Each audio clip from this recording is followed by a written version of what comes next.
안녕하십니까. 잠깐 기도하고 시작하겠습니다.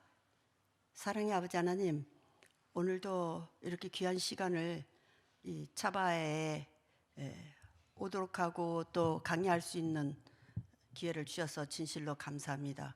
이것이 하나님이 만드신 곳이요, 하나님께서 영광을 받으시는 곳이고, 한국과 한국 교회의 정말 진리와 하나님의 권세가 나타나서 정말 바로 서고 바로 변화를 받는 모든 시작이 일어날 수 있도록 축복해 주시고, 오늘은 부족한 것 여기에 세우셨사오니 주님 도구로만 사용하여 주시고 주님이 원하시는 것을 주님 친히 다 이루어 주옵소서. 감사하고 예수 그리스도 이름으로 기도합나이다. 아멘. 오늘은 WCC와 가톨릭의 종교 통합운동이라는 제목으로 좀 부피가 많은데요, 약간 빠르게 그리고 어렵지 않게 진행을 할 테니까 집중해 주셨으면 좋겠습니다. 여러분, 가톨릭과 WCC가 통합된다는 예상을 해보셨습니까? 어떻게 그럴 수 있을까? 그런 시대가 언제 오겠어? 이렇게 생각하셨습니까? 저는 시대의 사조로 보니까 그런 일이 일어날 것으로 예측을 하고 있습니다.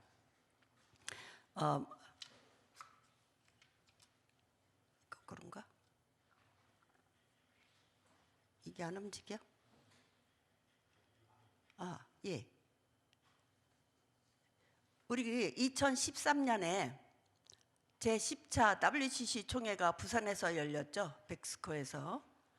그때 선교 선언문이 함께 생명을 위하여 부제목하고 있었는데, 제61항에 보면은 이런 글귀가 있습니다. 우리는 교회의 일치에 대한 성찰을 더 광범위한 일치 이해로, 즉 인류의 일치 및 하나님의 피조세계 전체 우주의 일치로 개방할 필요가 있다. 지금 WCC가 5억의 인구라고 합니다. 거기는 각 교단과 전체 가톨릭 또 정교회 그리고 WCC 이렇게 다 합해서 들어가 있기 때문에 그 안에는 프로와 안티가 다 섞여 있습니다. 그러나 WCC라는 한 배를 타고 있죠. 그래서 만일에 WCC와 가톨릭이 종교통합운동을 하게 된다면 어떤 일이 벌어질까, 정말 그런 일이 있어질까를 한번 생각해 보시면서, 그렇다면 내 입장은 무엇일까? 그냥 떠내려가듯 그렇게 살면 되는 것일까? 아니면 종교개혁 때 일어났던 진리를 위해서 목숨이라도 내놔야 한다면 그렇게라도 해야지 라는 생각을 할 필요가 있을까? 자, 그러면 WCC와 가톨릭은 어떻게 지금 운동하고 있느냐, 종교 통합적으로 얘기하는 겁니다.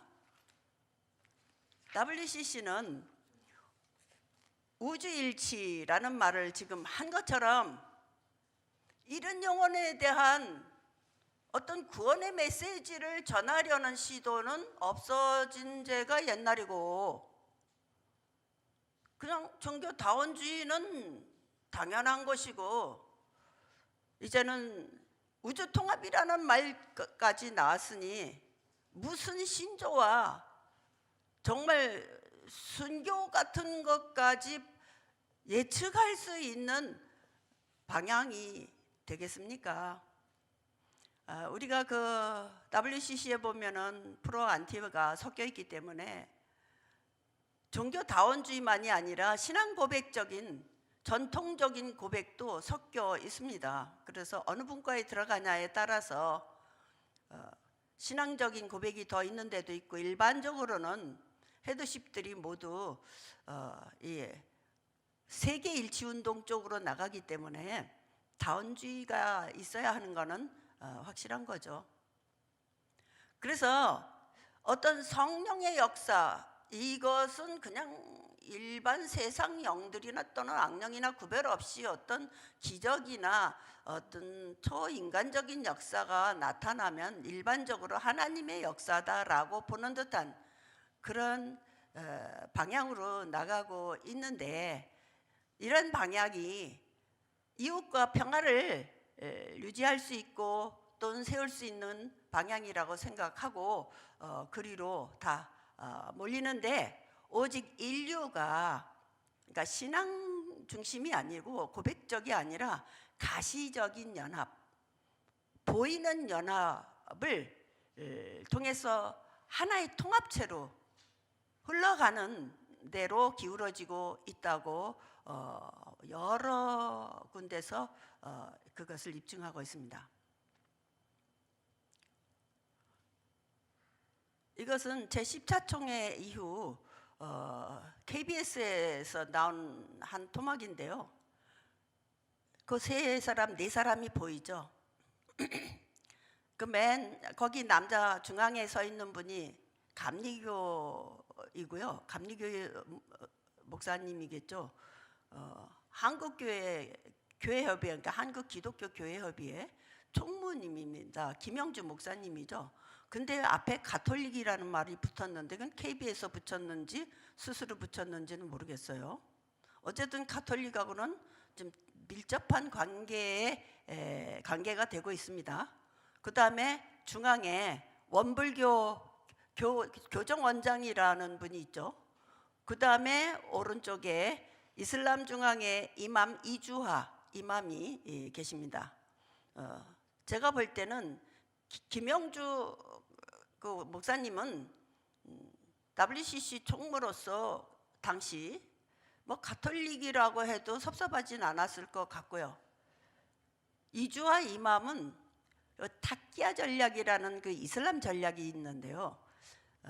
중요한 일에 있어서, 매우 중요한 일에서 꼭 거짓말을 해도 된다, 해야 한다라고까지 하는 그 선교 전략이 있습니다.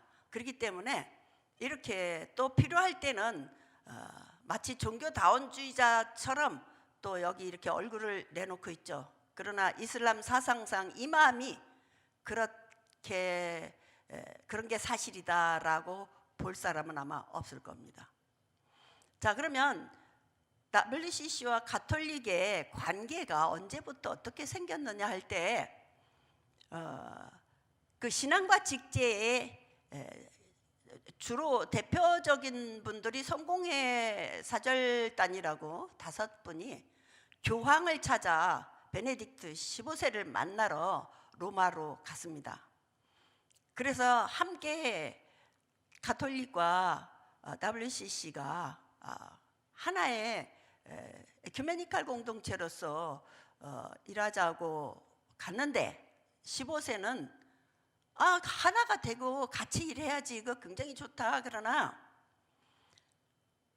내가 누군데, 그 교황께서 우리 교회에는 한 분의 목자만 있어야 된다. 우리라는 게 양우리 말입니다. 그 한 분의 목자는 바로 누구냐? 교황, 수의권자죠. 그 아래서 종교 통합을 해야 한다는 말을 굉장히 뚜렷하게 했습니다. 그러니까 일치하려면 너희가 들어와라. 그렇지 않고 우리가 너희에게 들어가서 일치할 수는 없다. 조건이 있다. 우리 그 가톨릭의 교황권과 또 그곳의 교리들과 모든 것은 너희가 인정해야 된다. 그래서 WCC와 가톨릭의 일치운동이라는 것은 신조 중심이 아니고 그냥 가시적인 일치인데, 가톨릭은 지금까지 변함없이 교황의 수장권을 주장하고 WCC는 아무 전제도 주장도 없이 합하자는 겁니다. 그러면 어느 날인가 WCC와 가톨릭이 세계 뭐 신세계 질서라든지 뭐 이런 어떤 영향력에서라도 일치 운동으로 진행한다면 어떤 형태로 WCC가 가톨릭과 연합하겠습니까? 그 교황의 수장권을 받아들이지 않으면 연합이 안 될 거잖아요. 그럼 그 지배 밑에 들어가면 어떤 형태가 될까? 이런 질문을 한번 해볼 필요가 있습니다. 제2바티칸 문헌에 보면 이런 글귀가 여러 군데가 있는데 뭐 비슷하니까 좀 가볍게 넘어가면 진행이 좀 빠를 거예요. 일치운동에 관한 교령 제2항에 보면 그들 중에서 베드로를 뽑으시어 그의 신앙 고백 후에 그 위에 당신 교회를 세우시기로 결정하시고 그에게 천국 열쇠를 약속하셨으며 그의 사랑 고백 후에 모든 양들을 신앙에 견고케 하고 완전한 일치 가운데 다스리도록 임하시고 예수 그리스도께서는 사도들과 그 후계자들 즉 베드로의 후계자들 그를 으뜸으로 모시는 주교들의 충실한 복음 전파와 성사 집행과 사랑의 통치로서 성신의 활동 속에서 당신 백성이 자라기를 원하시며 이렇게 제가 있는 것을 베껴왔고요. 이제 뭐 다 대동소이합니다. 가톨릭의 떨레스 추기경도 교황의 수의권을 확언하면서 가톨릭 교회의 가장 뚜렷한 교리 중에 하나는 확실히 베드로의 승계자로서의 교황의 수의권 문제이다. 그러면서 전 오이쿠메네, 그러니까 에큐메니컬 운동이요. 오이코스는 집이고 메네 살다. 그러니까 한 집에 사는 한 덩어리가 되는, 그러니까 믿음의 연합이 아니라 여기는 가시적 연합 그런 것이 되겠죠. 그런 것을 위해서 교황의 수의권이 주장되는 거고요. 교황의 위치는 뭐냐? 그 문장 속에 이런 말들이 많아요. 그리스도의 대리자, 교회의 으뜸, 그 교도권의 오류가 없다 그 소리예요. 그리고 보통 성 베드로를 다른 사도들 위에 두었다. 그리고 교황이 그것을 이어받았다. 그래서 언제나 수의권에 그 권세가 있고 그가 회를 통해서 선포하는 교리에는 무오다 이렇게 말을 했죠. 그래서 으뜸인 교황이라 소리가 굉장히 많이 나옵니다. 그 가톨릭 교리서에 보니까 교황이 일단 선포한 거는 신앙과 도덕에 관해서 결정적으로 선언할 때 그르칠 수 없다 이렇게 돼 있어요. 자, 그러면 가톨릭 교회의 품으로 WCC와 모든 교회가 들어오기를 원하는 그 목적이 뭐냐?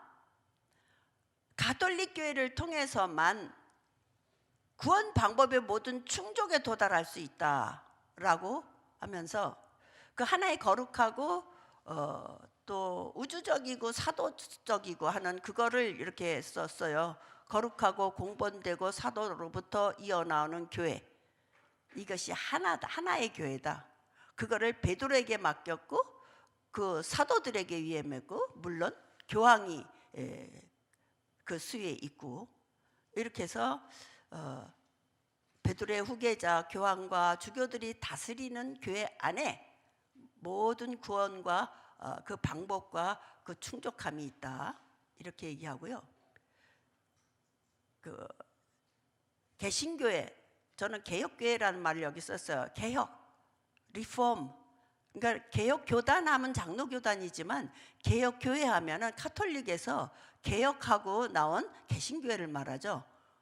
그래서 그들을 가톨릭에서는 옛날에 이단이라고 하고 예수회를 통해서 어마무시한 사람들이 화형당하고 죽임당하고 가톨릭의 그 성찬론을 동의하지 않음으로 인해서 그랬습니다. 근데 이제는 갈라진 형제들, 갈라진 교회들 돌아오라. 우리 가톨릭 교회 다시 속해라. 이렇게 초청하고 있습니다. 그다음에 비기독교 타종교에 대해서는 어떻게 하고 있냐? 바티칸 제2 바티칸에서는 회의에서는 이 가톨릭 교회가 볼 때 이 타종교들 속에 진리와 성스러움이 있다. 그거 부정할 수 없다. 그들의 삶과 행동 방식, 개념들, 교리들 이거는 높이 평가 내린다.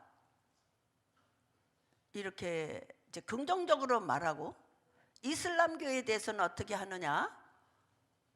교회는 또 이 무슬림에 대해 높이 평가한다. 이슬람은 교고,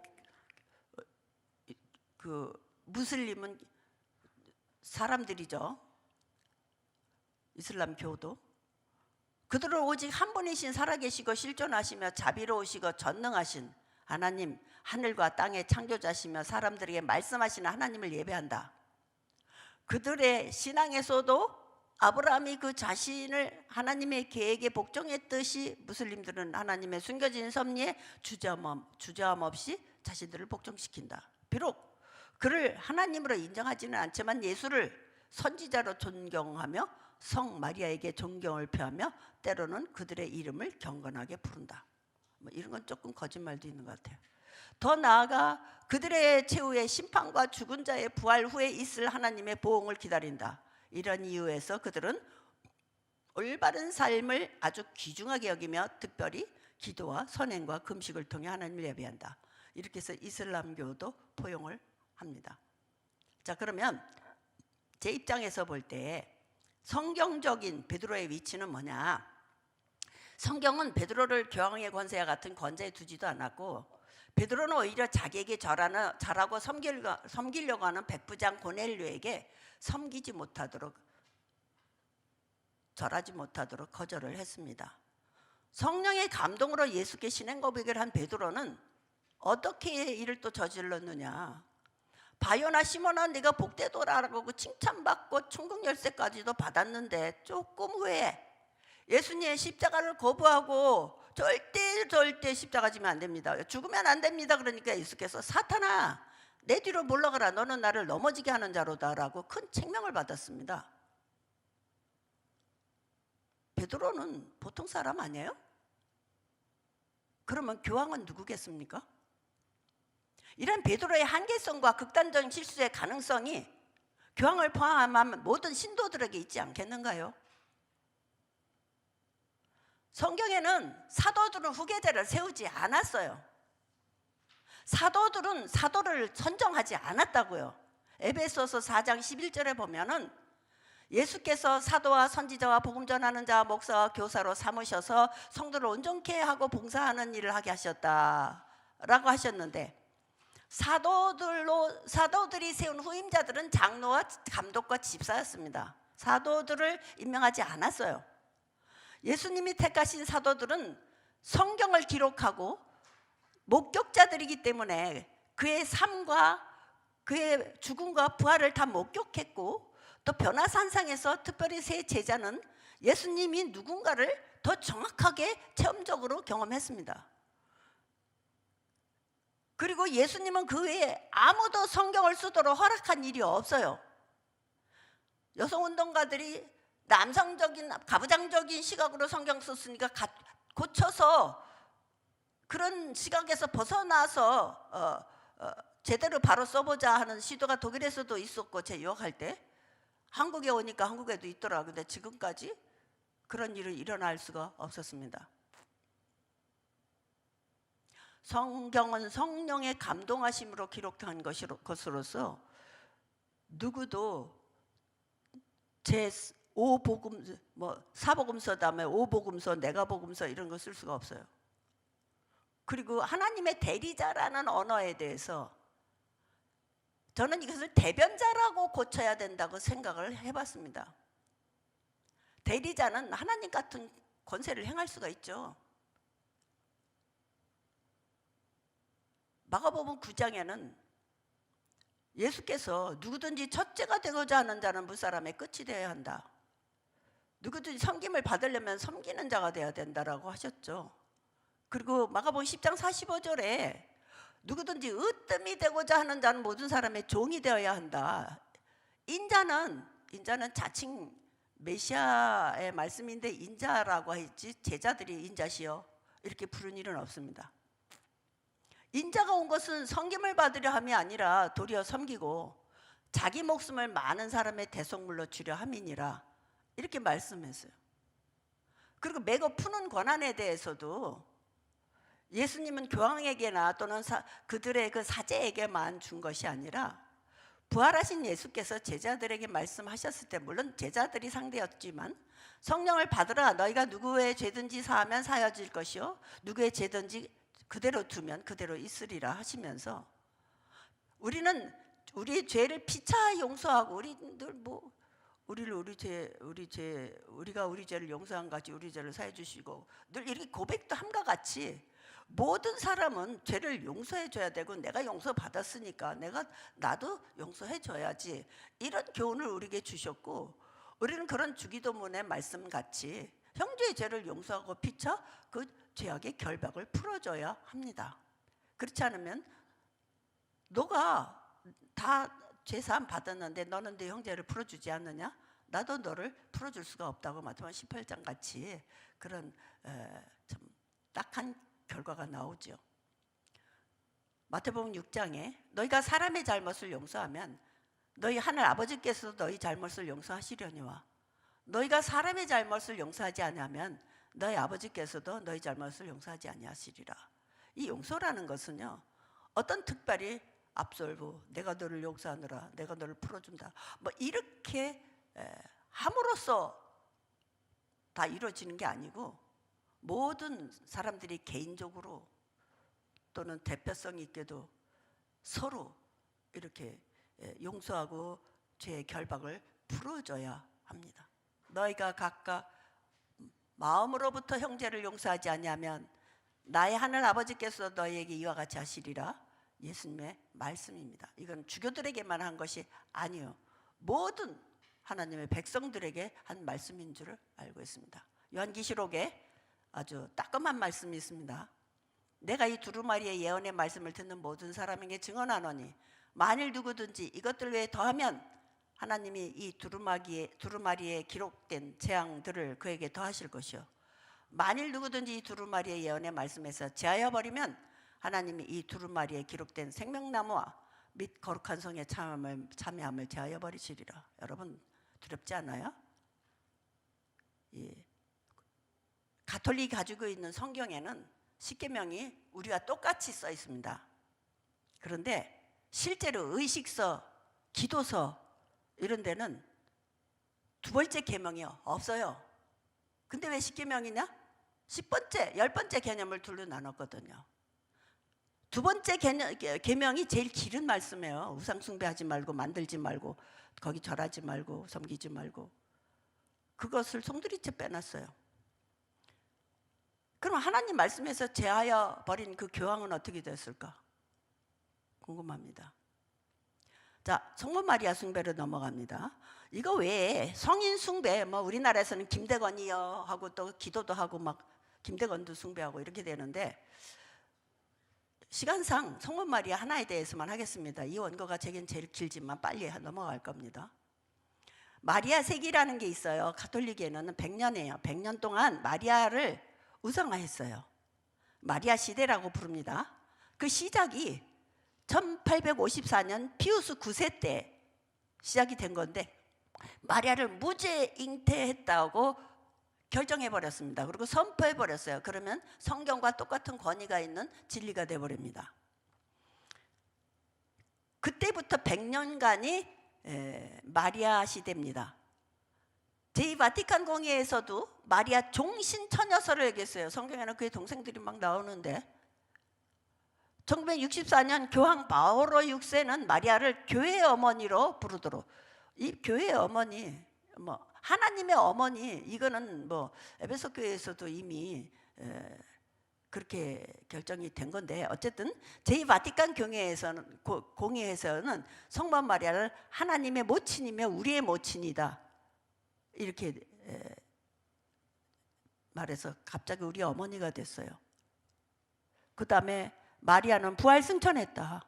그리고 천상천하의 모후가 되었다, 이렇게 추대되었다고 제2바티칸음은 주장하고 있습니다. 하나님의 어머니 테오토커스라고 그러죠. 431년 에베소 공의에서 호칭한 겁니다. 왜냐하면 예수님은 하나의 인간일 뿐이다라고 하는 하나의 피조물로서 보는 사람들이 있고, 그래서 예수님은 하나님이다라는 강조하다 보니까 이렇게 됐어요. 근데 이게 나중에 부작용이 돼서 이제 마리아가 굉장한 위치에 오르게 되고 숭배 대상이 되고 찬양의 대상이 되죠. 제2바티칸 문헌에 교회에 관한 교의 헌장에 59항은 이렇게 되었습니다. 티 없이 깨끗하신 동정녀께서 조금 더 원죄에 물들지 않으셨으며 지상생활을 마치신 후에 영혼과 육신이 천상 영광에로 부르심을 받으시어 주님으로부터 천지의 모후로 추대받으셨다. 예수님만 부활승천한 줄 알았더니 가톨릭에 아니면 마리아도 부활승천을 했대요. 그런데 바티칸음이라고 다 그렇게만 돼 있질 않아요. 이중고백을 하고 있어요. 그 바티칸음 교회에 관한 교의 헌장에는 마리아를 원죄에 물들지 않은 동정녀로 고백을 했잖아요. 그런데 제8장 53항에는 성모 마리아도 아담의 혈통을 타고나서 구원을 필요로 하는 사람이라고 이렇게 또 고백을 했습니다. 그러니 이런 것들이 누구의 말을 다 믿어야 되겠습니까? 그리고 왜 마리아가 우리의 어머니라는 거냐 할 때, 마리아는 죄가 없어서 천상과 지상의 모후가 되셨다는 것, 그리고 마리아가 우리를 항상 돌봐준답니다. 그래서 그에게 각별한 공경과 기도를 드려야 된대요. 그리고 모든 위험과 어려움에서 도와주시기를 청해야 된대요. 이게 가톨릭 교리서에 있습니다. 그래서 은총이 마리아를 통해서 와요. 1917년 교황 베네딕트 1세는 하나님의 모든 은총은 마리아를 통해서 온다고 선언을 했어요. 그리고 기도는 어머니인 마리아를 통해서 전달될 때 가장 효과적이다. 그러니까 직접 하나님께 기도하지 못하고 예수께 기도하지 못하고 마리아를 통해서 가는 거예요. 우리는 예수께 직접 부탁할 수 없다. 이렇게 유호선이 쓴 천주교를 배격하는 7가지 이유에서 써 있더라고요. 성경이 예수님의 이름으로 구하면 시행하시겠다고 약속하신 그 말씀을 대체하는 혁명적인 말씀이죠. 자, 마리아 숭배의 원인, 구원의 확신이 없어요. 여러 사람들이 물론 있죠. 이렇게 그냥 빨리 급속히 대답하는 사람은 덜어 있지만 죽어봐야 알죠. 이렇게 대부분 대답을 합니다. 이거는 구원 받은 사람들의 소리가 아니에요. 구원은 죽어봐서 죽은 다음에 작정되는 게 아니고요, 이 땅에서 작정되는 겁니다. 성경적인 영원한 구원은 현재 결정된다. 고린도후서 13장 5절에 보면 너희가 믿음 안에 있는가 너희 자신을 시험하고 너희 자신을 확증하라. 예수 그리스도께서 너희 안에 계신 줄 너희가 스스로 알지 못하느냐? 그렇지 않으면 너희가 버림받은 자니라. 요한복음 3장 5절에는 니고데모에게 하신 예수님의 말씀, 사람이 물과 성령으로 거듭나지 않으면 하나님 나라에 들어갈 수 없다. 그럼 나 거듭난지 안 거듭났는지 몰라 죽어봐야 알아. 그런 겁니까? 고린도후서 13장 5절에는 우리 장로교인들은 내 안에 계신 예수 그리스도, 예수님 그렇게 증언하기를 좋아하고, 감리교인들은 내 안에 계신 성령님 이렇게 증언하기를 좋아합니다. 왜냐? 그 교조가 어떤 식으로 믿었느냐에 따라서 그래요. 그러나 똑같은 말이거든요. 예수하고 성령하고 다르지 않죠. 예수님은 몸을 가지고 부활하셨어요. 그렇기 때문에 예수님 몸은 우리 안에 안 들어옵니다. 예수님의 영이 들어오는 거지. 그럼 내 안에 계신 예수님은 예수님 몸뚱이가 들어온 게 아니고, 부활하신 몸이 들어온 게 아니고 예수님의 영이 들어온 거죠. 그래서 예수님입니다. 하나님은 영이시니 너희가 진리와 성령으로 해봐. 영이시라고 한 것, 그것이죠. 우리에겐 영혼이 있지만 하나님은 영이 계시죠. 하나님에게 영혼이 있다고 안 하죠. 그건 피조물입니다. 영혼과 몸은. 가톨릭이 마리아에게 기도하는 이유, 가나 혼인잔치 때 그 하인들이 예수님의 말씀 듣고 순종했더니 막 물이 변해서 포도주가 됐잖아요. 근데 그게 왜 그러냐? 마리아가 너 무슨 말을 하든지 예수 말을 들어야 돼, 내 아들 말을 들어야 돼, 이렇게 했기 때문에 예수님이 아들한테 말해주면 된다 이거예요. 아니 마리아가 예수님께 말하면 되니까 우리를 대신해서 빌어주세요, 이런 거예요. 그래서 마리아가 우리 어머니 또는 마리아를 통해서 기도하는 거예요. 가톨릭 얘기예요, 제 얘기 아니고요. 그래서 성경적 기도의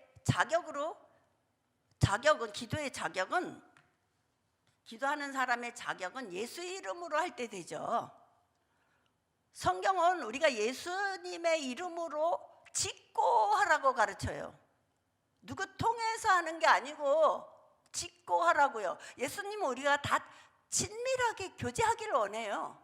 우리 어머니가 예수님하고 교제했다고 내가 교제가 되는 게 아니거든요.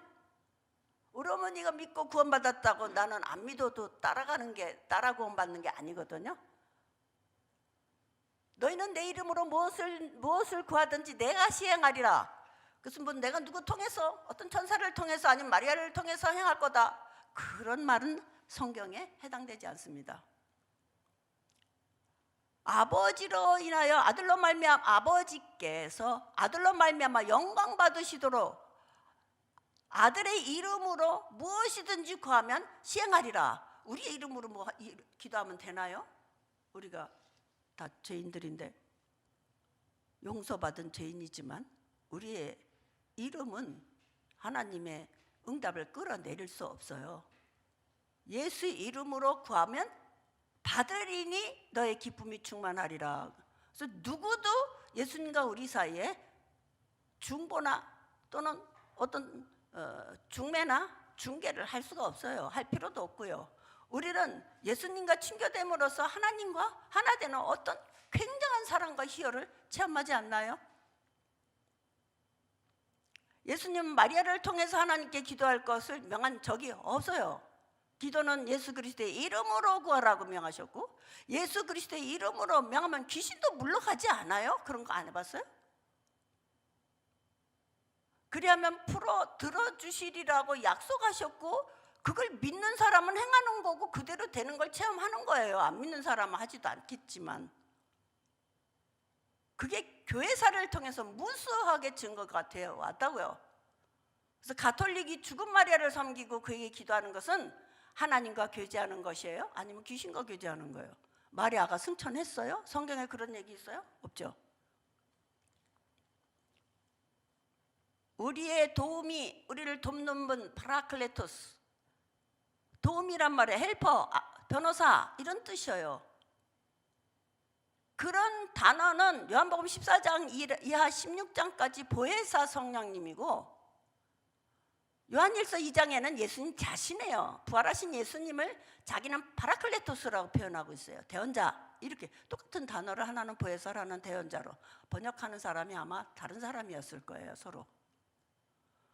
그래서 우리를 도와주시는 분은 하나님 자신이고, 성부와 성자와 성령께서 도우셔서 예수님을 보내시는 하나님이 우리를 도우신 거고, 우리를 구원하신 거고, 또 예수님이 십자가까지 마다하지 않고 복종하시고 우리를 위해서 고통 당해 주셔서 우리가 자유하고 결박에서 풀어났기 때문에 우리를 도와주신 거고, 그냥 부활하셔서 올라가서 우리가 그와 같이 버려져 있는 게 아니라 그 영이 우리에게 보내짐으로 인해서 우리가 또 예수님을 모시고 있는 거고, 그래서 우리가 동행하시고, 그게 임마누엘이라는 거, 우리가 크리스마스 때 또는 오순절 이런 것을, 그날 날이 그 주님이 우리에게 와서 동거하심을, 또 다스리시고 사랑하시고 이끄시고 함께 하심을 경험하지 않아요? 그래서 요한일서 2장 1절에 파라클레토스에 대해서 만일 누가 죄를 범하여도 이거는 우리가 믿고 하나님 앞에 구원 받아놓고 죄를 범하면 어떻게 되는 거냐? 다시 지옥에 넣었다. 또 회개하면 다시 천국에 넣었다. 하나님 그러시느냐? 그게 아니라 아버지 앞에 우리에게 대언자가 있으니 의로우신 예수 그리스도시라. 그분이 우리를 죄를 도말하기 위해서 곤욕을 치르셨기 때문에 내가 그 죄를 없이 했다라고 하나님 앞에서나 마귀 앞에서 말하면 누구도 그것을 어길 수 없단 말이에요. 내가 아버지께 구하겠으니 또 다른 보혜사를 너에게. 한 보혜사는 예수님이에요. 도움이에요. 또 다른 보혜사는 누구예요 지금? 보혜사 성령을 얘기하는 거예요. 예수님 다음에 그가 승천한 후 10일 만에 보내심을 받은 진리의 성령, 그분을 말하는 거. 우리 안에 들어와 산단 말이에요. 그래서 그가 너희와 함께 거하실 것이요 너희 속에 계시겠습니다.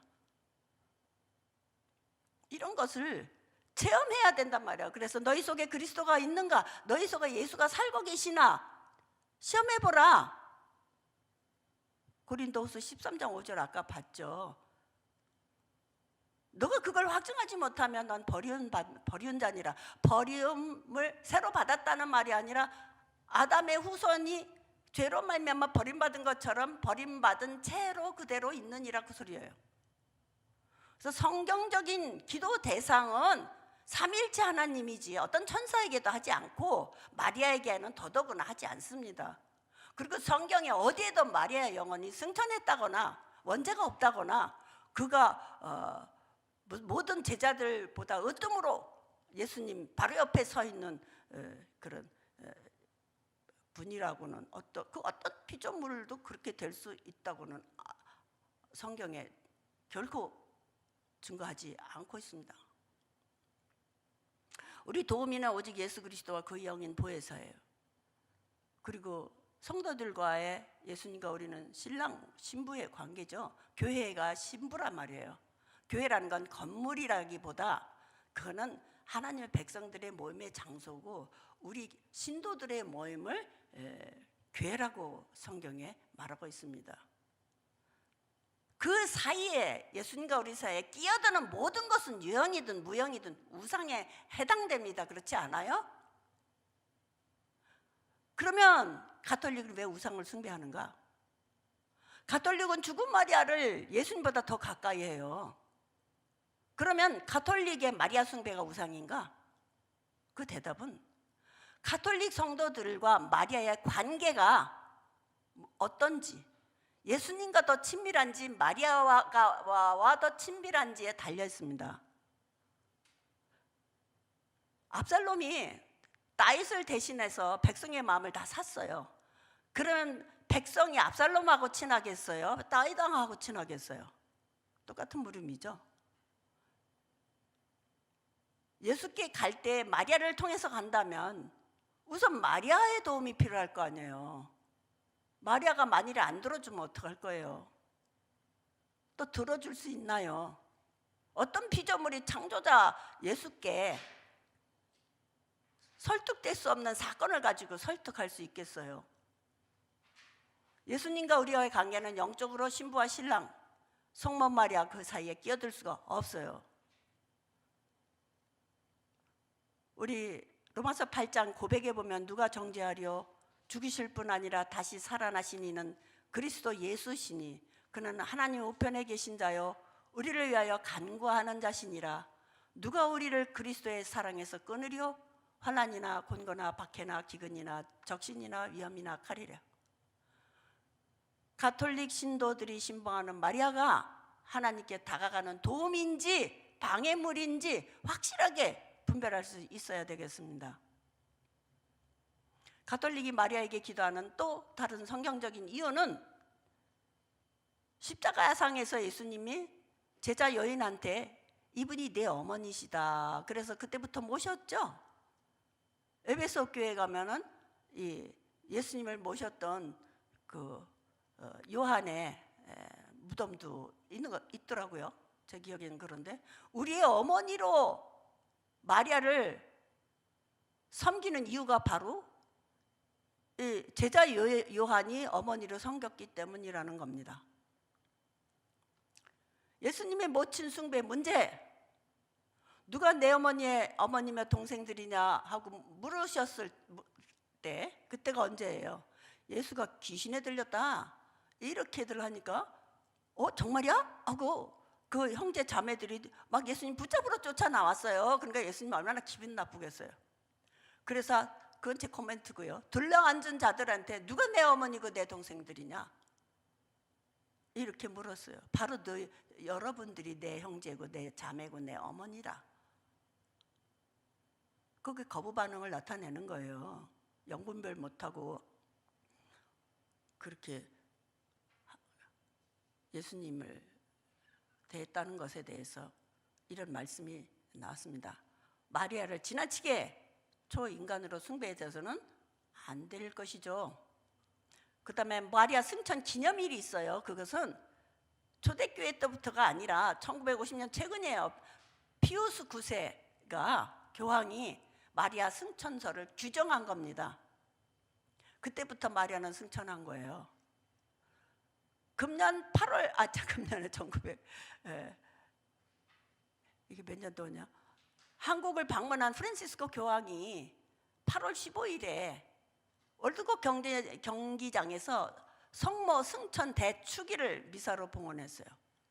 이렇게 교황이랑 모든 가톨릭 신도들이 이렇게 마리아를 숭배하고 칼 라너 같은 그 유명한 신학자도요, 마리아를 우리의 전구자, 우리의 변호자, 우리를 아드님과 화해시키시는 분, 우리 인생이 끝날 때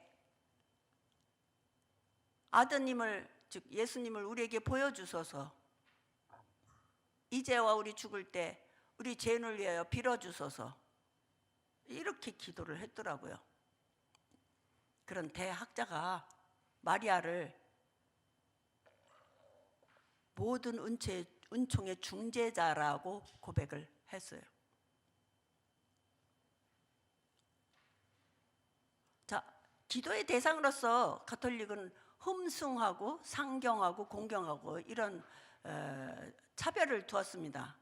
하나님 공경하는 걸 흠숭이라고 그러고, 그 다음에 최고의 위대한 사람을 공경할 때 상경이라고 그러고, 또 성인들 일반적으로 공경할 땐 공경이라고 그래요. 그러나 이 모든 성인들, 소위 성인들, 죽은 영혼들은 이런 등급의 차이에도 불구하고 기도 대상들이에요. 가톨릭 신도들의 기도 대상이에요. 우리 개신교는 죽은 영혼이나 또는 그 유명한 소위 성인들에게 기도하지 않습니다. 천사들이나 미가엘이나 가브리엘에게도 기도하지 않습니다. 오직 우리는 우리의 창조자 삼위일체 하나님께만 기도합니다. 찬양합니다. 그 다음에 어떤 그 기적이나 현현, 마리아가 현현했다는 것이 있는데 몇 차례 두드러지게 굵은 사건들이 있어요. 하나는 루드르의 성모 마리아인데 그 기념일이 됐어요. 2월 11일 날 불란서 남부의 한 비레네 산기슭에서 1858년 일입니다. 어떤 소녀 베르나데타라고 하는 소녀가 13살 때 마리아가 흰 옷 입고 묵주 들고 나타났다는 것을 봤다는 겁니다.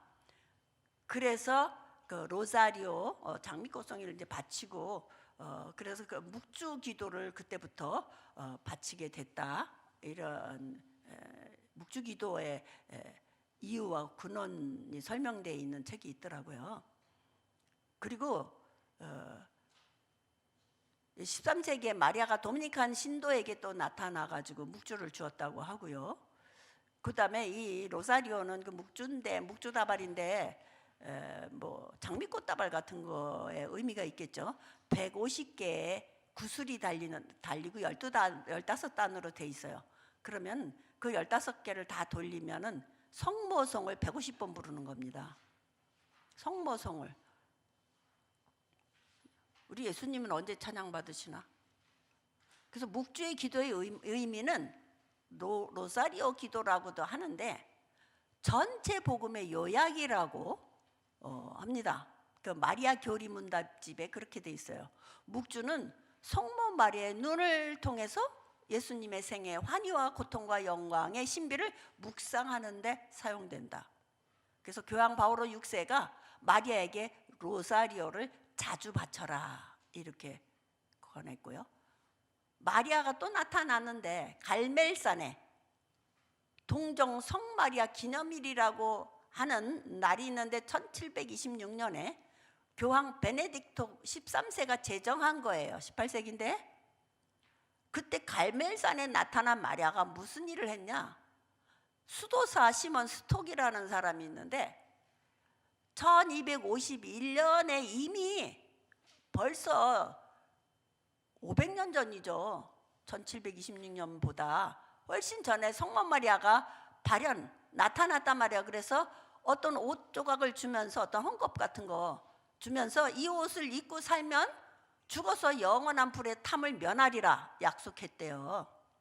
아니 예수님의 구원은 어디로 가고 마리아가 헝겊 조각이 줘가지고 그걸 걸치고 있으면 지옥에 안 가요? 이렇게 믿는 갈멜산 동정 마리아 신앙이 있어요. 그리고 20세기의 교황 스카플라 작용, 이게 그러한 헝겊 조각이 갈멜산 성모가 지시한 대로 이런 헝겊을 좀 옷조각이라도 해요. 이거를 착용하고 살았다면 마우라 같은 건지 하여간 그런 헝겊을 착용하고 살았대요. 교황이 천국 가려고. 그러니까 어떻게 해서 교황들이 구원을 받는 거예요? 그 스카플라 착용의 의미가 뭐냐? 마리아에게 우리 자신을 봉헌한 표시다라고 피우스 12세가 고백을 했어요. 선언을 했어요. 그건 진리예요. 교황이 선포했기 때문에. 우리가 하나님의 양자가 되었지만 우리 자신의 자유로운 선택으로 마리아의 양자가 된 표시라고 합니다. 여러분 이거 혁명 아니야? 예수님의 양자가, 하나님의 양자가 자기 자유로운 선택으로 마리아의 양자가 됐다고 합니까? 근데 그 스카플라 쓴 사람들이 마리아의 양자가 됐단 말이에요. 그 다음에 한 수 더 나가서 교황 피우스 12세는 1942년에 마리아의 티 없으신 성심께 온 세계를 봉헌하였다. 이렇게 기록된 게 있는데요. 교황 바오로 6세는 1964년에 제2바티칸 공의회 때 뭐라 그랬냐면 마리아의 티 없는 성심께 다시 새롭게 온 세계를 봉헌하였다. 바티카눔이 이렇게 이러한 신앙을 이어받아서 마리아에게 뭘 봉헌했다고요? 온 세상을 봉헌하였다. 그때 마리아는 교회의 어머니로 호칭됐답니다. 아니 온 세상이 누구의 통치 아래에 있는데 누구 맘대로 마리아에게 이 세상을 봉헌을 해요? 이상하지 않아요? 교황들의 구원 문제, 하나님의 양자됨이 부족해서 마리아의 양자됨을 택했다니 어찌 이런 일이 일어날까? 예수 그리스도의 십자가 희생과 그 속죄 사역은 어디로 가버리고 갈색 옷 한 장을 걸치면 살고 구원받는다? 그리고 자칭 마리아에게 양자가 된다? 구원받으려고. 자, 가톨릭 마리아 숭배 문제가 뭐냐? 예수 그리스도의 이름으로 또는 그의 공로로 그의 속죄 사역으로 구원받는 대신 자칭 마리아라고 하는 그가 준 갈색 옷으로 구원을 받는다고 주장하고 또 하나님의 양자됨을 거부하고 마리아의 양자됨을 택하게 하는, 이게 전 그런 생각이 났어요. 예수님한테 굶주리고 그랬을 때 뭐가 찾아와가지고 나한테 저래, 이 세상은 넘겨준 건데 내가 원한 사람한테 줄 거야, 내가 이거 다 너한테 줄 테니까 너 나한테 절해. 이게 예수님 시험하는 자가 한 말 아닙니까? 자, 마리아의 현현, 또 하나는 포르투갈 산골 파티마에서 일어난 건데 양치기 소년들에게 한 부인이 나타났어요. 근데 아기 예수를 안고 왔어요. 남편 요셉하고 붉은 옷 입고 나타났다는 거예요. 남편이. 이 아기는 영원한 기억나요. 항상 자라지 않고 그 마리아 품에 안겨 있어요. 지금 만왕의 왕이 돼가지고 산자 죽은 자를 심판하러 오실 그 예수님이 1917년에 아기 예수예요. 그래서 마리아의 품에 안겨갖고 나타났어요. 그거 하는 말이 러시아를 내 하자없는 성심에 봉헌해라. 그리고 5달 동안 매월 첫 토요일에 영성체를 하라. 이거 미사 그런 거 한단 말이죠. 그래서 교황이 이런 예식을 치렀답니다. 포르투갈 수도 리스본에서 주교회 대성당에서 온 세계와 러시아를 성목계 봉헌하는 장엄한 예식을 거행했답니다. 자, 파티마의 바른 성모 숭배 문제. 예수 그리스도의 통치 지역인 러시아를 자기 하자없는 성심에 봉헌하라고 한, 자기를 숭배하게 한 그는 누굴까? 이때 나타난 예수님은 죽음을 이기고 부활하신 만왕의 왕이 아니라 2000년 전과 똑같이 여전히 마리아의 품에 안긴 힘없는 아기, 여전히 자라나지 않은 채로 남아있는 아기였습니다. 대조적으로 아기 예수를 품에 안고 온 마리아는 모든 신도들의 기도를 받고 찬양을 받고 교황에게서 러시아와 온 땅의 통치권을 받아냈어요. 교황청이 러시아와 온 세계를 마리아 손에 바쳤기 때문이죠. 1940여 년에 온 세계가 예수 그리스도의 통치권에서 벗어나서 마리아의 수하에 들어갔다 이 말입니다. 파티마 현안에 관한 질문입니다. 마리아는 어떻게 예수 그리스도의 통치 영역인 이 땅을 자기에게 달라고 했을 것이며, 교황은 언제부터 이 땅의 통치권을 소유했으며, 교황은 이 땅을 어떻게 예수 그리스도의 통치권에서 빼앗아 자기 마음대로 마리아에게 바칠 수 있었겠는가? 파티마에 나타난 자칭 마리아는 예수 그리스도의 통치권에 대항하는 전형적인 적그리스도형이 아니겠습니까? 마리아 숭배 신앙의 위험성, 우리의 신랑과 구원자와 도움이 되시는 예수 그리스도께 집중하지 못하게 해요. 어디에 집중해요? 마리아에게 집중하죠. 가톨릭 신도들은 예수께 직접 달려가질 못해요.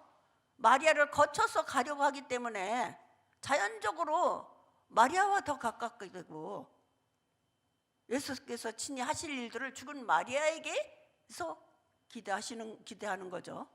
그래서 이런 말이 나와요. 김영철 씨가 잘 모르는 분이니까, 목사네, 아니다, 웨일즈 국제대학교회 옐지 목사는 천주교에서 예수 그리스도와 마리아의 공동구세주 주장이 확산되고 있다.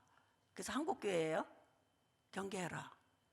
이렇게 공동구세주론 때문에 마리아 숭배설을 비판하는 그 글을 인용했어요.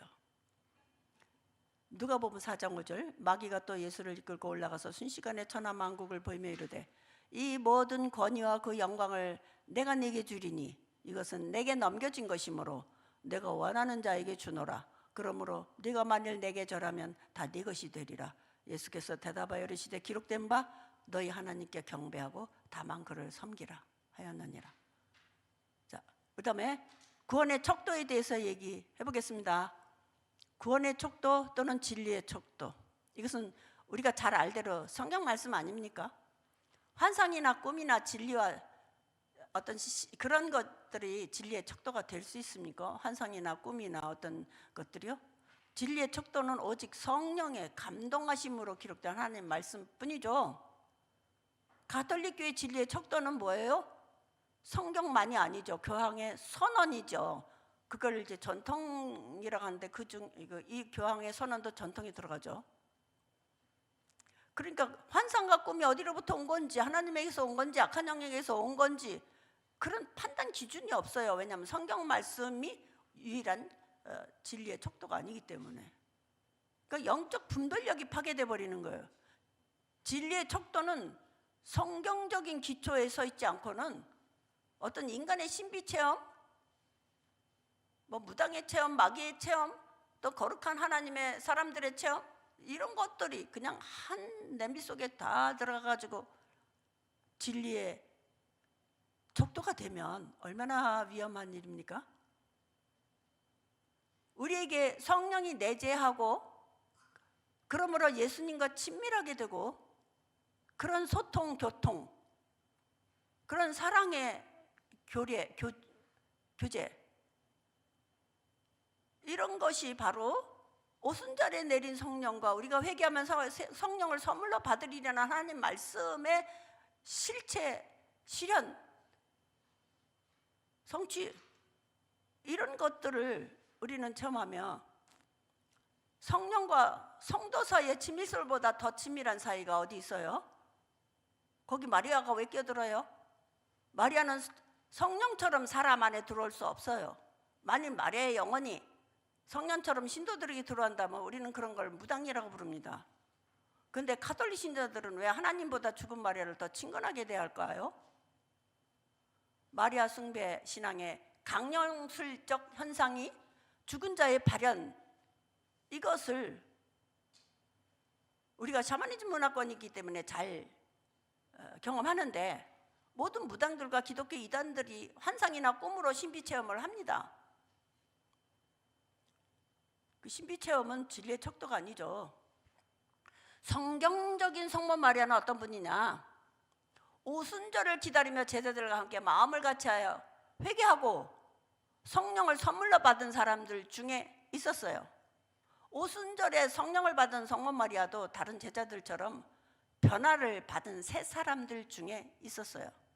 마리아는 구원 중재자가 아니라 그녀 자신이 오직 예수 그리스도의 중재에 의해 구원받은 복받은 사람일 뿐이에요. 성경은 성모 마리아를 포함해서 모든 사람은 다 죄 아래 있다고 선언하고 있죠. 의인은 없나니 하나도 없다고 확언도 하고요. 성경의 성모 마리아는 오직 부활도 승천도 경험하지 않고 그것을 기다리는 자입니다. 예수님만 잠자는 자들의 첫 열매죠. 그 외에는 부활한 자가 없습니다. 그리고 예수님이 재림하실 때야 모든 그에게 붙은 성도들이 부활하게 되죠. 그래서 마리아의 원죄 없는 잉태, 부활, 승천설, 이런 거는 성경적 진리와 아무 상관이 없습니다. 마리아의 부활, 승천설은 20세기 전으로 가톨릭 교회에서 마리아 숭배용으로 만든 겁니다. 장작품이에요. 예수 그리스도는 하늘에서 내린 자, 곧 인자 외에는 하늘에 올라간 자가 없다고 단언했습니다. 그리고 성모 마리아를 가장 위대한 피조물이라고 하지도 않았어요. 가장 위대한 피조물은 예수님 당시 세례 요한이었습니다. 마리아보다 한 세대 뒷사람이었어요. 자, 은혜와 사랑과 평강의 중재, 이거는 마리아를 통해서 온다? 그럴 수 없죠. 희락과 평강은 예수께서 예수님의 영신 성령께서 우리에게 부어주는 은사입니다. 요한복음 14장이요. 참된 중재자와의 친밀성, 이것은 우리가 다 얘기했기 때문에 빨리 넘어가고요. 미사와 화채설, 몇 분 남았나? 아직도 한 30분쯤. 길게 안 할 겁니다. 화채설, 이거요. 가톨릭이 어떻게 미사를 드리냐? 그게 뭐 성찬만 날마다 모일 때마다 성찬에 그렇게만 보면 안 되고요. 화채설이 뭐예요? 1213년에 중세 라테란 회의에서 결정된 겁니다.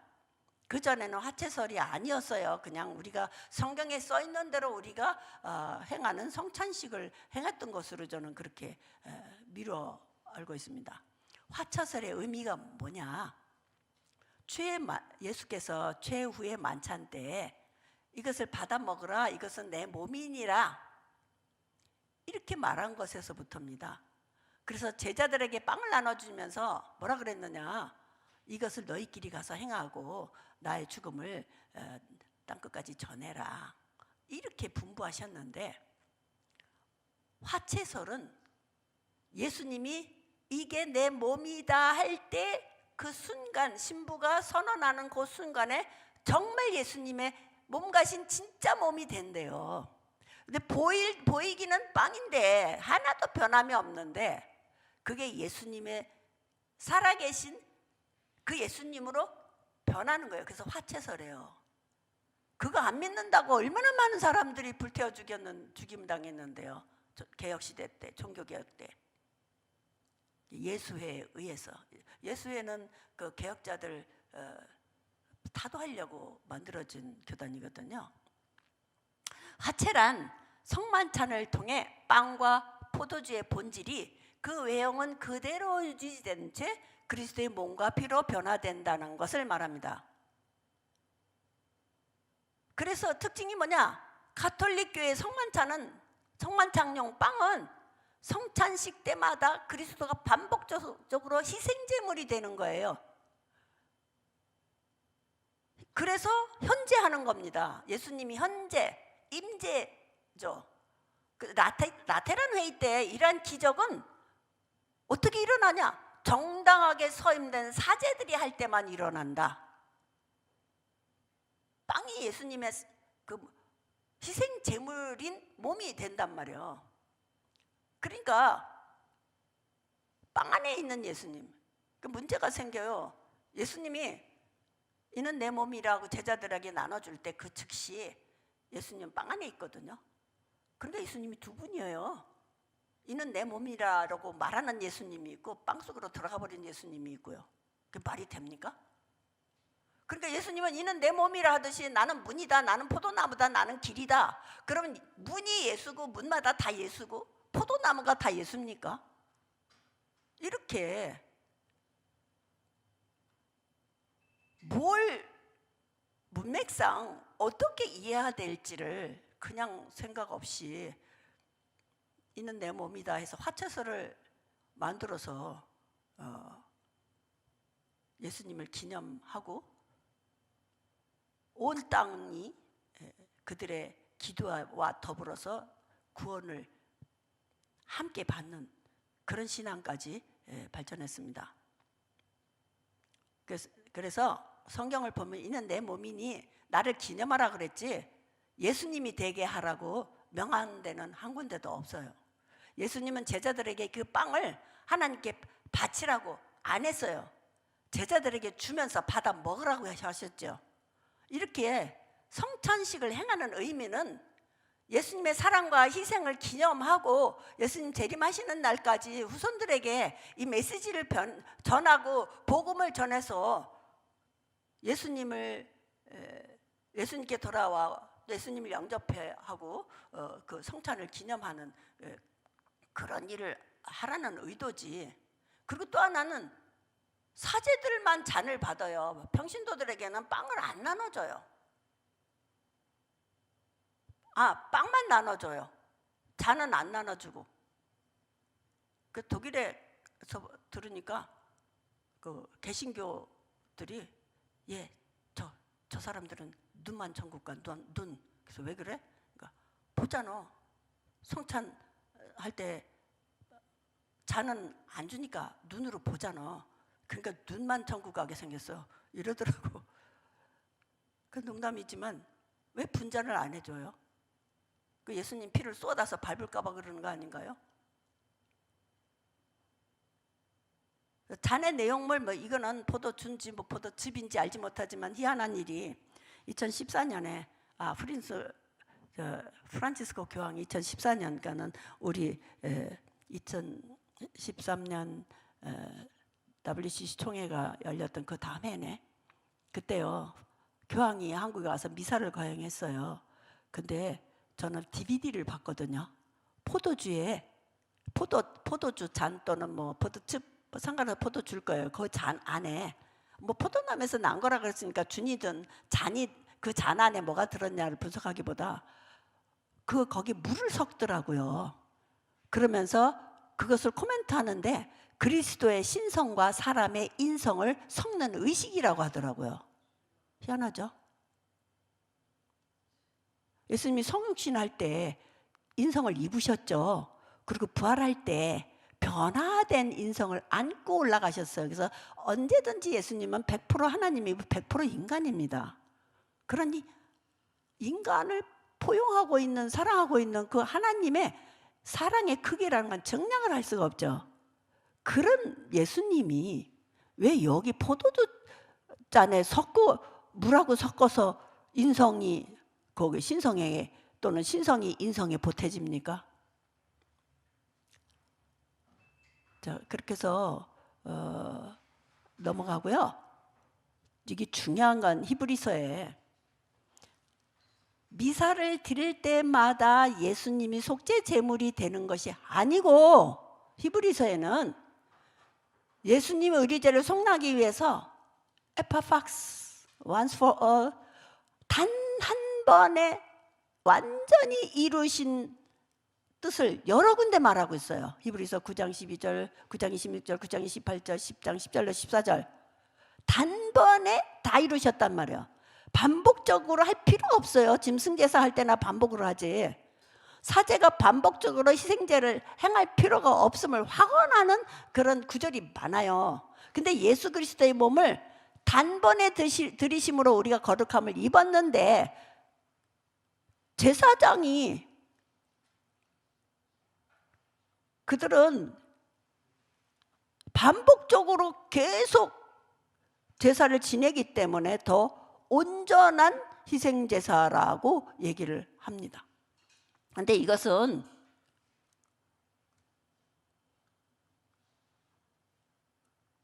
(9장 12절) 한 영원한 제사를 드리시고 가톨릭의 반복 희생제가 그릇되었음을 이 말씀으로 인해서 알 수가 있습니다.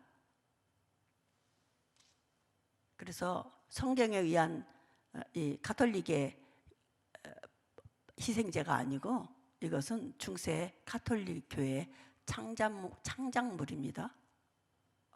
뒤로 가네. 자, 빵 안에 계신 그리스도의 일체감. 그들은요,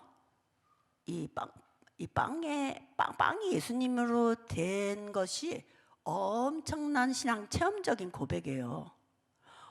우리가 예수님이 우리 안에 살고 계시다, 너 그렇게 고백하면 죽인다 그랬다고? 우리는 그게 사실이기 때문에 죽음을 택할 수밖에 없죠. 근데 이들은요, 예수님의 그 사제의 선포로 인해서 희생제물이 돼 있는 그것에 대한 임재를 느껴요. 그래서 막 그 신앙적인 체험이 일어나는 거예요. 소위 일체감 말이야. 그로 인해서 구원을 받은 확신, 미사 때마다 그게 일어나야 되거든요. 그걸 성체 조배라고 그래요. 그 성찬하고 남은 거 있잖아요. 그 빵 조각들이 다 예수님이거든요. 거기 그걸 감실이라고 하는 어두컴컴한 데 넣으면 거기에 정말 그 골방처럼 들어가서 예수님을 뵙는다고요. 그래서 빵에게 절해요. 빵을 섬겨요. 예수님으로. 그걸 성체 조배라고 그래요. 성체 강복이라고도 하고. 이렇게 가톨릭 신학의 핵심이 미사예요. 화채설이에요. 그러니까 이것을 부정하는 사람에게는 재앙을 내려버려요. 하나님이 하는 게 아니라 그들이. 이게 앞으로도 가톨릭의 이러한 미사에 대한 반대가 있을 때는 어떻게 되느냐. 존 폭스가 그 기독교 순교사라는 걸 썼는데, 양원순 선생님이 그거를 번역했더라고요. 그런데 뭐 엄청난 사람들을 죽였어요. 그 종교 재판으로 화형당하고. 그런데 그 예화가 있더라고요. 거기 중간쯤 보면은 옥스퍼드 대학에서 순교자가 나왔는데, 런던 주교 리들리라는 사람하고 워세스터의 주교 라티머라는 사람이 논쟁을 했는데, 뭐라고 했느냐. 그리스도의 본연의 몸이 봉헌의 날 이후 영성체에 실제로 임재하는가 안 하는가, 이렇게 질문하고요. 그리스도의 살과 피 이외에 거기 그 빵에 또는 그 잔에 과연 다른 물체가 남아 있는가? 이게 질문이었어요. 근데 리릴 주교는 제단의 성찬식에서 신부의 봉헌이 있은 후에도 그리스도의 전성적이고 실제의 몸이 임하시지 않는다라고 하고, 그 후에도 그는 공개적으로 제단의 영성체는 영원히 빵과 포도주의 물체가 남아 있다라고 옹호했어요. 순교당했죠. 자, 예수님께서 옹호하시는 사역이 뭐냐? 성찬과 세례도 우리가 행해야 할 매우 중요한 의식인데, 예수님이 원하시는 거는 예수님은 몸 가지고 제사 지내라는 것이 아니라 그 예수님의 행적, 그 은혜로운 그 희생, 그것을 선교하고 전하고 만방에 전파해서 영혼들을 구원하란 말이죠. 그래서 예수님은 딴 부탁 안 했어요. 오직 성령이 너에게 임하시면 너희가 권능을 받고 예루살렘과 온 유대와 사마리아 땅끝까지 내 증인이 되라. 그래서 우리는 예수님의 성찬을 거할 때마다 우리도 감동받죠. 눈물도 날 때도 있고, 그 은혜가 너무, 그 희생한 것이 너무 감사하기 때문에 이거는 성령으로 말미암아서 그런 감동이 있는 거지. 우리가 그 몸이 갑자기 빵이 되고 갑자기 예수님 피가 되고 그래서 그것을 먹고 마시고 그래서 감동이 되는 게 아니란 말이죠. 예수님께서 사도 베드로에게 기대한 것이 뭡니까? 예수 그리스도를 증거하는 복음 전도자로 남아있어라. 자, 진리의 척도까지는 해야 되겠죠. 예, 할 수 있습니다. 개혁교회, 그러니까 우리 개신교회 진리의 척도는 뭐냐? 우리는 성경 66권입니다. 그래서 갈라디아 1장 6절로 9절을 보면 그리스도의 은혜로 너희를 부르신 이를 이같이 속히 떠나 다른 복음 따르는 것을 내가 이상히 여기노라. 다른 복음은 없나니 다만 어떤 사람들이 너희를 교란하여 그리스도의 복음을 변화하게 하려 함이라. 그러나 우리나 혹은 하늘로부터 온 천사라도 우리가 너에게 전한 복음 외에 다른 복음을 전하면 저주를 받을지어다. 우리가 전에 말했거니와 내가 지금 다시 말하노니 만일 누구든지 너희가 받은 것 외에 다른 복음을 전하면 저주를 받을지어다. 이거는 바울이요 갈라디아 교회에 누차 얘기한 말입니다. 그래서 또 얘기하고 전에도 얘기했고, 그러면 우리가 전한 복음이야. 사도성이야. 사도들이 전한 복음이에요.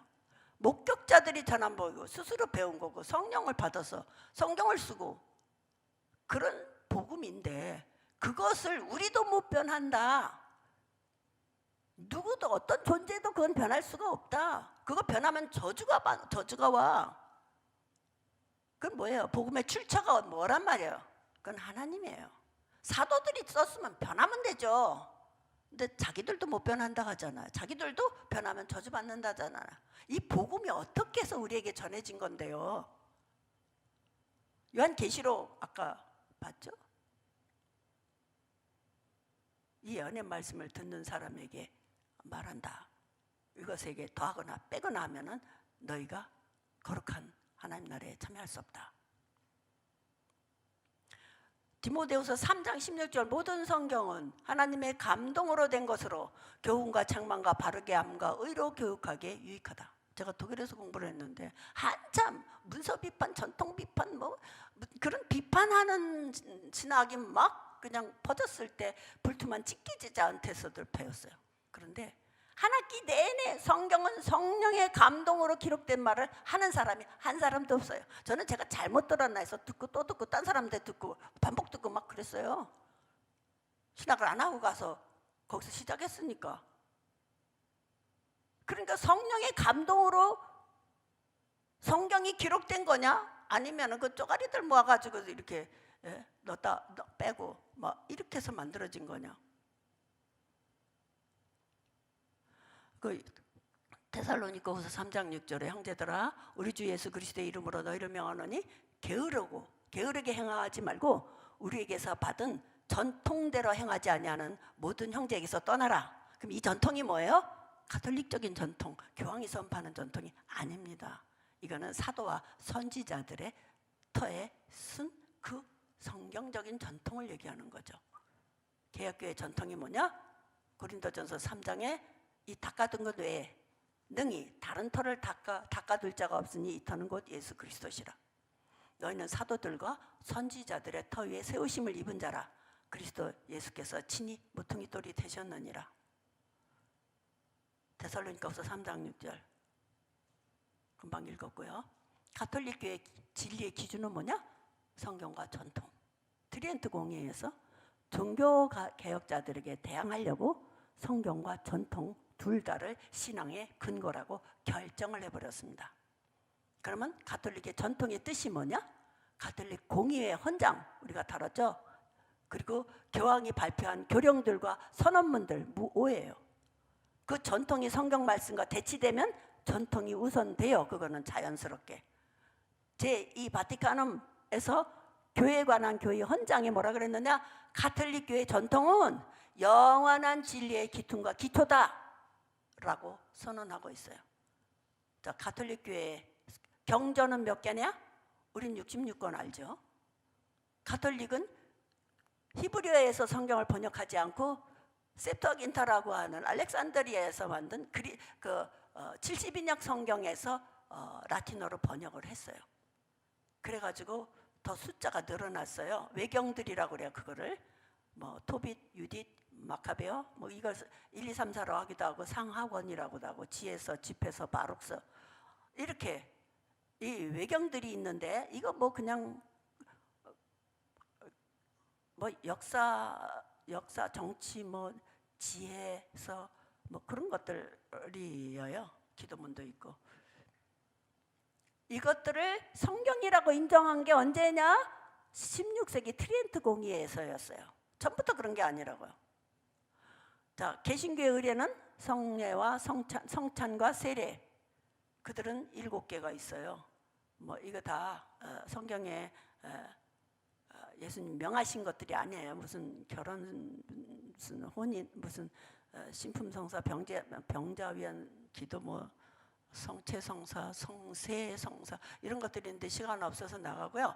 자, 성경적인 경전성의 근거는 뭐냐? 사도성.